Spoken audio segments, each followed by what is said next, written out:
تو دعا جو ہے نا اتنا ایک امیزنگ ویپن ہے جو کہ ہم سبحان اللہ عرصے سے ہمارے پاس ہے کہ ہم اسے یوز نہیں کر پاتے. اللہ تعالیٰ کے لیے کیا مشکل ہے؟ اللہ تعالیٰ کی آرمیز کو اور فورسز کو کون جانتا ہے ہم سے؟ وما یعلم جنود ربک الا هو.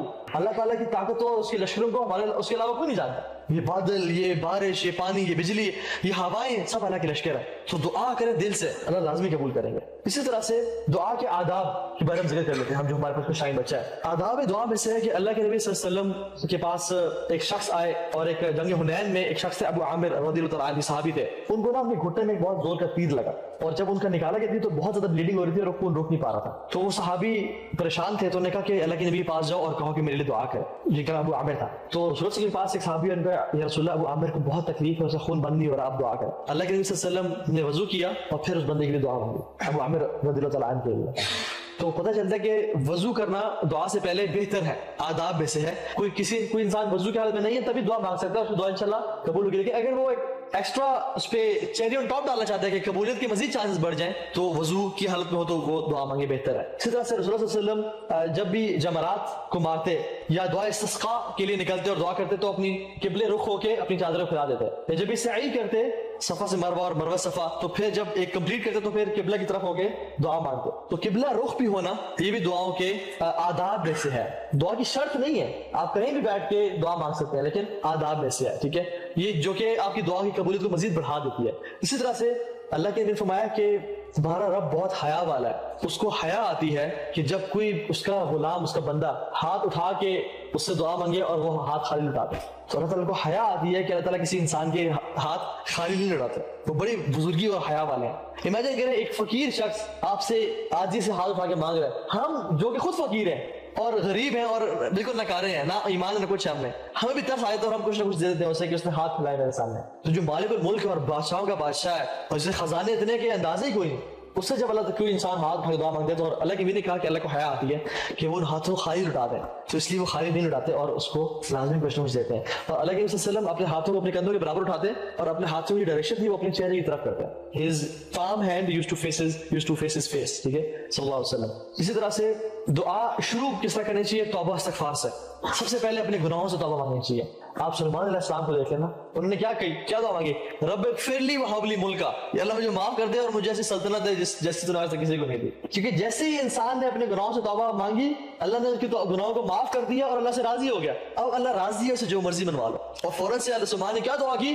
اللہ مجھے معاف کر دے، رب اغفر لی. اور پھر دعا اللہ کی شان. مطلب سبحان اللہ، دیکھیں ایک شخص ہے وہ کسی لکھ پتی سے کچھ مانگتا ہے تو وہ لاکھ میں یہ کچھ تھوڑا مانگے نا. لیکن ایک شخص جو کہ پریزیڈنٹ کے پاس جائے، جس کے پاس جو بہت رچ بھی ہے، جس بزنس بھی ہے، سب کچھ ہے اس کے پاس، تو وہ اسے کہے مجھے میرے ادارے کے لیے 20 روپے چاہیے مجھے.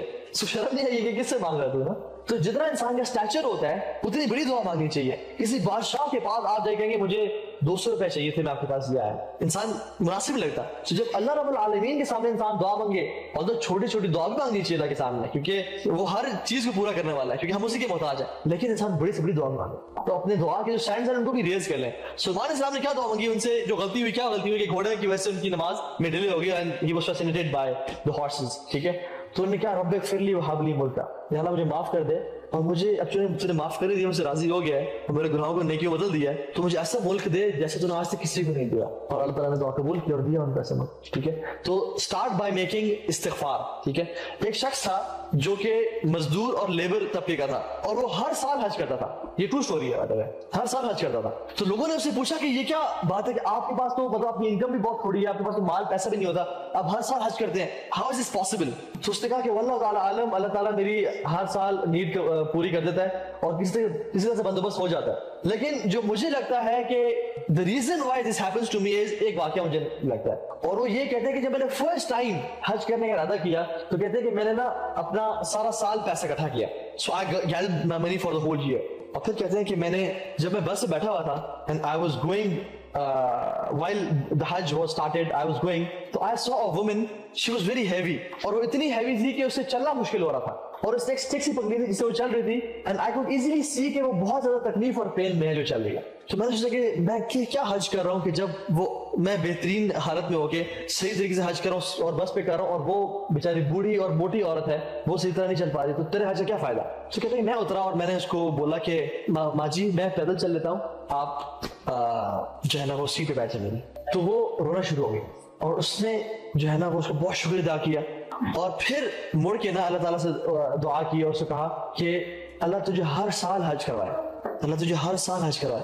یہ بندہ ایجپشن تھا لیکن سعودی عرب میں ہوتا تھا. اب یہ بندہ سبحان اللہ ہر سال پچھلے 20 سال سے حج کر رہا تھا, اور اس نے یہ سٹوری نریٹ کی کہ وہ جو دعا تھی نا اس کی وجہ سے اللہ نے مجھے ہر سال توفیق دی. اور ہوتا کیا ہے, کبھی میری کمپنی بولتی ہے تم فری میں حج کرو ہمارے ساتھ, کبھی بھی مجھے اسپانسر مل جاتا ہے, کوئی بندہ آتا ہے کہ چلو اس سال تم ایسے حج کرو, اور ہر سال کوئی نہ کوئی سبب اللہ تعالیٰ پیدا کر دیتے ہیں. حالانکہ میرے پاس مال جو ہے نا 3 وقت کے کھانے کا بھی ہے. جب بھی میرے بندے آپ سے میرے بارے میں سوال کریں تو میں ان کے قریب ہوں, میں ان کی سوال کا جواب دیتا ہوں. تو ان کو چاہیے کہ وہ میری بات مانیں اور مجھ پہ ایمان لائیں تاکہ وہ کامیاب ہو سکیں. اب یہ بھی ایک امیزنگ دعا ہے, اور یہ دعا ہے نا یہ قرآن میں 186 نمبر آیا ہے. 182, 83, 84 آیات جو ہے نا یہ رمضان کے بارے میں, بیچ میں اللہ تعالیٰ اس آیت کو ڈالتے ہیں, اور پھر آگے بھی آیات جو ہے رمضان کے بارے میں. سو جو رمضان کا تذکرہ ہو رہا ہے, شہر رمضان الذی انزل فیہ القرآن اور ساری بات, اور اس کے مسائل, پھر بیچ میں یہ دعا کی آیت ڈال دی, اور پھر آگے بھی رمضان کیسے تھے. تو اللہ تعالیٰ یہ شو کرنا چاہ رہے ہیں کہ رمضان کا جو مہینہ ہے نا, it is the month of worship and دعا.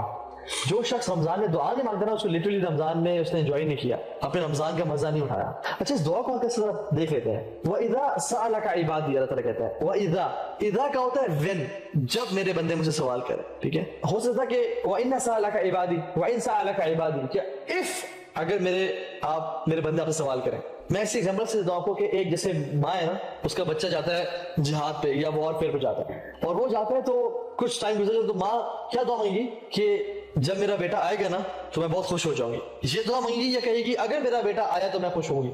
کیا دعا مانگے گی وہ زیادہ تر اس کی وہ یہ ایکسیپٹ نہیں کر سکتی کہ میرا بیٹا آئے گا ہی نہیں, تو یہ کبھی نہیں کہے گی کہ اگر میرا بیٹا آیا تو میں خوش ہوں گی. شی کی ناٹ ایکسپٹ دا فیکٹ کہ میرا بیٹا واپس نہیں آئے گا, وہ واپس ضرور آئے گا, اور جب میرا بیٹا آیا تو میں بہت خوش ہوں گی. یہاں پہ اللہ سبحانہ و تعالیٰ یہ نہیں کہہ رہے کہ اگر میرے بندے مجھ سے آپ سے میرے بارے میں سوال کریں کہ میں سنتا ہوں تو ان کو بتا دیں ہاں میں سنتا ہوں, میں نے قریب ہوں. نہیں, اللہ تعالیٰ کہہ رہے ہیں کہ جب میرے بندے مجھ سے میرے بارے میں آپ سے میرے بارے میں سوال کریں. اس کا مطلب کیا ہے کہ اللہ سبحانہ و تعالیٰ ہم سے ایکسپیکٹ ہی نہیں کر رہے کہ ہم دعا نہیں مانگیں گے. اللہ تعالیٰ ہم سے ایکسپیکٹیشنز ہے, بہت ہائی لیول کی ایکسپیکٹیشنز ہے کہ نہیں میرے بندے جو میرے بندے ہوں گے نا وہ کبھی ایسا نہیں ہوگا کہ مجھ سے دعا ہی نہ مانگا, وہ دعا مجھ ضرور مانگے گی. جیسے میں وہ نہیں کر سکتی نا کہ میرا بیٹا آئے گا وہ ضرور آئے گا. تو اللہ تعالیٰ بھی یہاں پہ اذا کا کہنے کا مقصد کیا ہے کہ جب بھی میرا بندہ مجھ سے سوال کرے گا نا, اینڈ ہی از ایکسپیکٹنگ کہ میرا بندہ مجھ سے سوال آج نہیں کرے گا, ایسا نہیں ہوگا کہ انشاءاللہ میرا بندہ مجھ سے سوال نہیں کرے گا. یو نو سیدھا ایکسپیکٹیشن دس سألک عبادی, سوال کرتا ہے آپ سے, ٹھیک ہے, کہ رسول صلی اللہ علیہ وسلم سے. اچھا یہاں پہ عبادی کیا ورڈ ہے, عبادی, یہ نہیں کہا کہ جو لوگ ایمان لائے وہ آپ سے سوال کرتے ہیں, یا جو لوگ موحد ہیں جو توحید والے ہیں, یا جو احسان والے تقوی والے, نہیں, بلکہ کہا کہ عبادی میرے بندے. یہ بھی نہیں کہا کہ عباد اللہ یا عباد الرحمن, نہیں, عبادی کا مطلب ہے میرے بندے.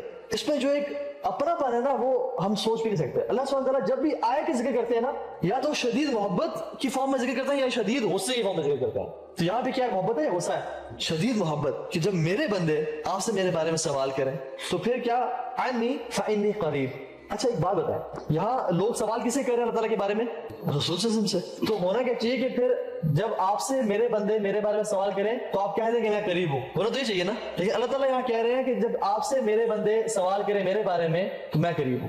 یہ نہیں کہا کہ فقل لہم انی قریب یا فقل انی قریب, کہ انہیں کہہ دیں کہ میں قریب ہوں, بلکہ آپ سے کو بھی اللہ تعالیٰ نے بیچ میں سے نکال دیا کہ میں اتنا قریب ہوں کہ ہم دونوں کے بیچ میں کوئی بھی نہیں آ سکتا. سبحان اللہ, کہ اللہ اتنے قریب ہیں کہ ہمارے بیچ میں کوئی گیپ ہی نہیں ہے, نہ کسی پردے کا نہ کسی بندے کا. فانی قریب, سو آئی ایم نیئر. اور قریب جو ہے نا اس کی ایگزامپل آپ ایسے سمجھ لیں کہ جیسے ایک انسان پیپر کر رہا ہے نا, تو جب انویجیلیٹر یا ٹیچر اس کے پاس سے گزرتا ہے تو وہ مزید جو ہے اٹینٹو ہو جاتا ہے, اور اگر وہ بچہ صحیح پڑھا لکھا نہیں ہے تو اپنا پیپر چھپانے کی کوشش کرتا ہے ٹیچر دیکھ نہ لے, اور اگر ٹیچر اس کے ڈیسک پہ ہاتھ رکھ لے اور دیکھنا شروع کر دے تو وہ گھبرا جاتا ہے اور بکھلا جاتا ہے کہ یہ کیا ہو رہا ہے میرے ساتھ نا, بیکاز ہی ریئلائزز کہ my teacher is very near to me. اسی طرح سے اللہ تعالیٰ بھی جو یہاں مینشن کرتا ہے میں قریب ہوں تمہارے, وہ تو ایک فیل کا فیکٹر ٹیچر کے ساتھ, یہاں پہ قریب ہونے کا جو فیکٹر ہے کہ اللہ تعالیٰ ہر وقت ہی میرے پاس اور میرے قریب ہے. جب بھی میں ان کو پکارنا چاہوں میرے ساتھ ہے, نہ مجھے وضو کرنے کی ضرورت ہے, نہ مجھے کہیں جانے کی ضرورت ہے کہ مجھے وہاں پہ جا کے آواز سنیں گے, نہ مجھے اونچا پکارنے کی ضرورت ہے کہ وہ میری بات سنیں گے. میں دل میں اگر ان کو پکاروں وہ میرے قریب ہے, میری بات سن سکتے ہیں.